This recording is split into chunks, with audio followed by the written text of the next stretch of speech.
Matérias-primas. Água. 90% da cerveja é água. Muitos mitos permeiam a cultura cervejeira nacional. A água para a fabricação de cerveja em casa é bem simples e deve essencialmente ser potável e sem cloro. Normalmente, a água potável já tem o pH 7 ou próximo disso. Com isso, o mais conveniente é utilizar água mineral ou um filtro de carvão ativado que cada vez é mais comum em nossas residências. O pH no início de uma mostura deve estar entre 5,2 e 5,4 para atingir esse valor.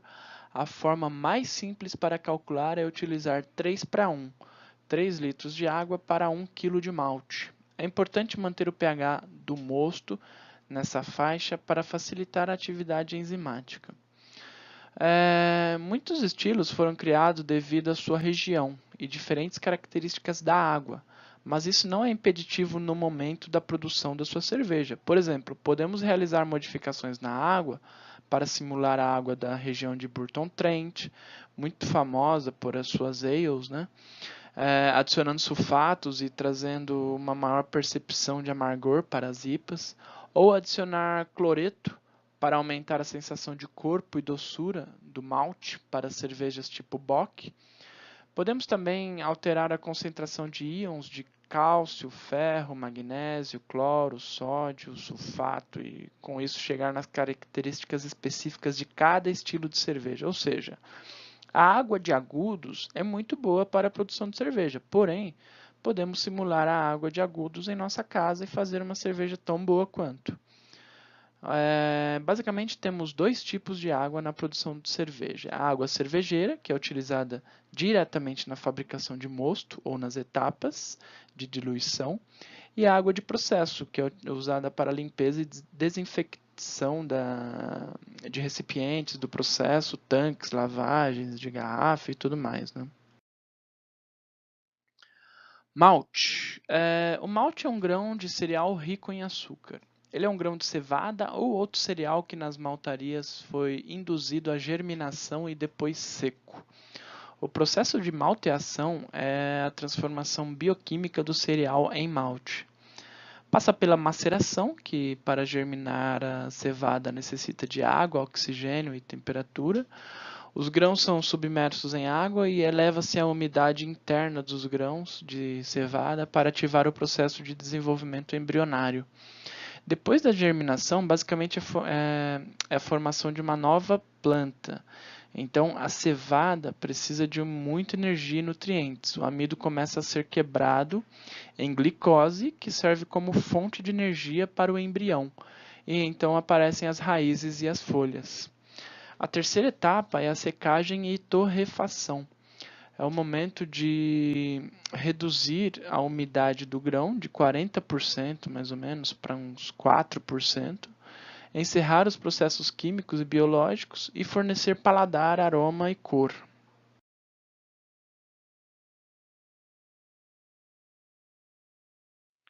Por que a cevada? Ela é rica em amido. Após a malteação, tem um teor elevado de enzimas. A casca protege o grão durante a malteação.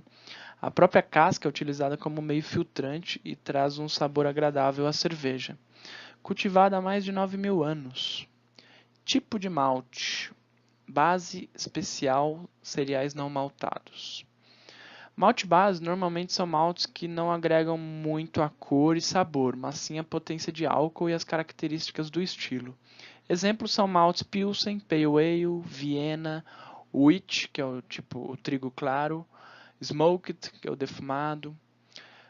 Maltes especiais são maltes que trazem cor, sabor e outros mais específicos ao estilo. Exemplos são maltes caramelo, chocolate, café ou torrado.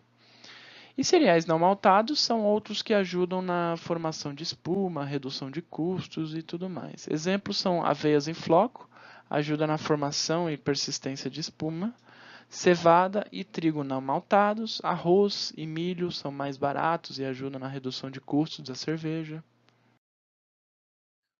Lúpulo, conhecido como tempero da cerveja, é uma planta de regiões de clima frio, por isso ainda não é produzido no Brasil, ainda porque já estão criando em estufas ou ambientes próprios, simulando o clima ideal. É responsável pelo aroma e pelo amargor da cerveja, pela estabilidade microbiológica, é antioxidante e ajuda na qualidade da espuma.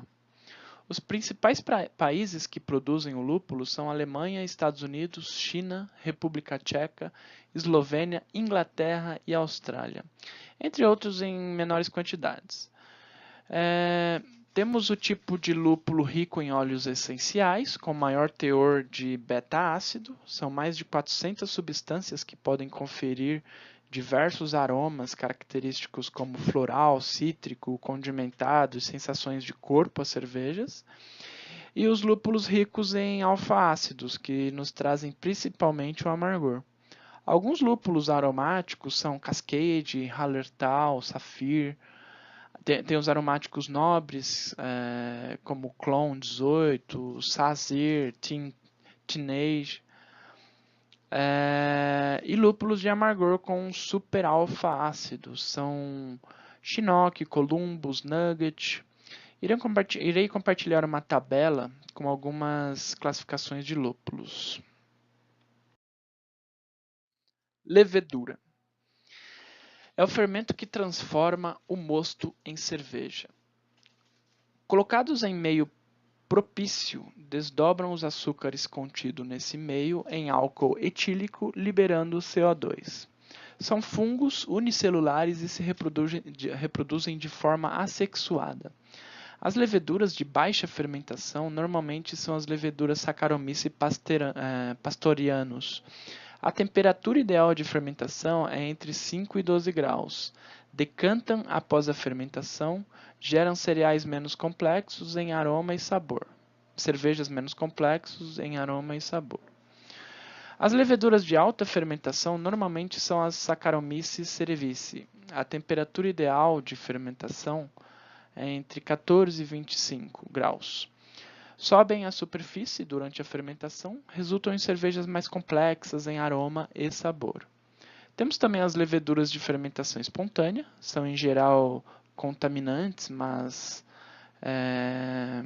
mais comuns são as Brettanomyces, e produtos secundários de fermentação, além do álcool e de CO2, são formados e geram grande impacto no sabor da cerveja. Ésteres, normalmente aromas frutados, a gente falou bastante de ésteres até agora, mas ésteres basicamente nos trazem aromas frutados. Diacetil, que lembra manteiga, tá? E compostos fenólicos. Então, os compostos fenólicos lembram cravo, noz moscada, pimenta, entre outros.